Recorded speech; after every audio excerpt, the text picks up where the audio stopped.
Our presentation today, in 13 years, will be number 151,502 quilts awarded to our veterans. In Anderson County, we presented a little over 300. Our goal is to give comforts to our veterans and let them know that what they sacrificed for our freedom is appreciated. And it's also a nice way to keep warm on a winter day and enjoy your football games or whatever you're doing. So we make patriotic quilts of valor for our veterans. Our recipient was in the Special Forces. He was in the Army the same time that I was in the Air Force, actually, in 1962. And he was in the Airborne, and he makes handicraft bowls and edible birdhouses and sells them here at the farmer's market. And we want him to know that we appreciate his service.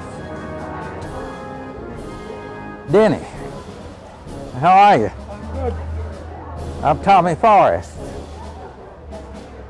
I'm with the Quilts of Valor Foundation, and this sweet young lady is a quilter. I'm a quilter, and she made this quilt.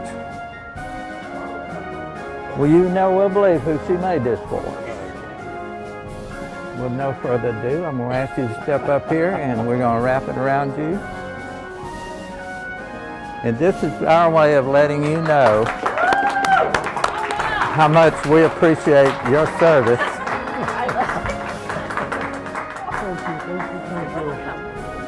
I just wanted to thank you for your service. Your service to protect our freedom is very important to us, and God bless you and thank you. I was proud to have done my part. So. Oh my God, was I surprised. I never in my life expected anything like this. And this young lady across the aisle here, every year I've made her a little bowl or something. She does all this sewing and stuff, and she says, oh, I just love these little knit bowls. So I try to make her one every year and give it to her just as a, thank you, more or less. And I never expected anything like this. I really didn't. We went to Hilton Head Island for my in-laws' 50th wedding anniversary. And on the way back, we'd come from Colorado, and we took 2 weeks off to just travel around and view the country. So we came back up through on Highway 81 and 28, got to Anderson, and we said, this is just about like Grand Junction, Colorado, only we got actual trees, and greenery instead of desert. So we looked around, drove around the area a little bit, up to Highlands and Cashers and Brevard, and places like that, Hendersonville. And every place we went, I kept looking for the DOT, and if they had a big frame on the front of their truck for a snowplow, I said, not here.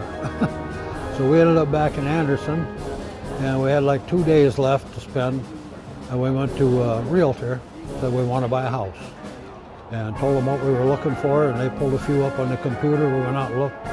About the third or fourth one, we said, we'll buy it. Went back to Colorado, sold our house, loaded up the truck, and moved here, and that was in October of '02. So it was a good decision, a very good one. I enlisted, and that was back in the early '60s, and was stationed over in Bathos, Germany with the 10th Special Forces Group. And during that period of time, in '63 and '64, de Gaulle was kicking all the Allies out of France. So they sent me, TDY, down into France to help with the evacuation. So I did most of my time actually in France, and then in March of '65, I was back up in Germany. Did 23 years as a deputy sheriff up in northern Minnesota, and retired from that in 1990. For your mode of transportation was a snowmobile? Part of the time, yes. As a former special service, what does it mean to you to be recognized like this? Oh, unbelievable, really. I mean, it's, in this day and age, you walk down the street, and somebody recognizes you as a veteran. Often they'll start saying, thank you for your service and so on. But at the time when, in the late 60s and early 70s, it was a whole different story. You didn't want to go on the street then and admit that you were a GI, because after Vietnam, there was just such a bad feeling about it. But since then, it's improved a lot. So. Well, thank you again for your service. Well, thank you for recognizing it.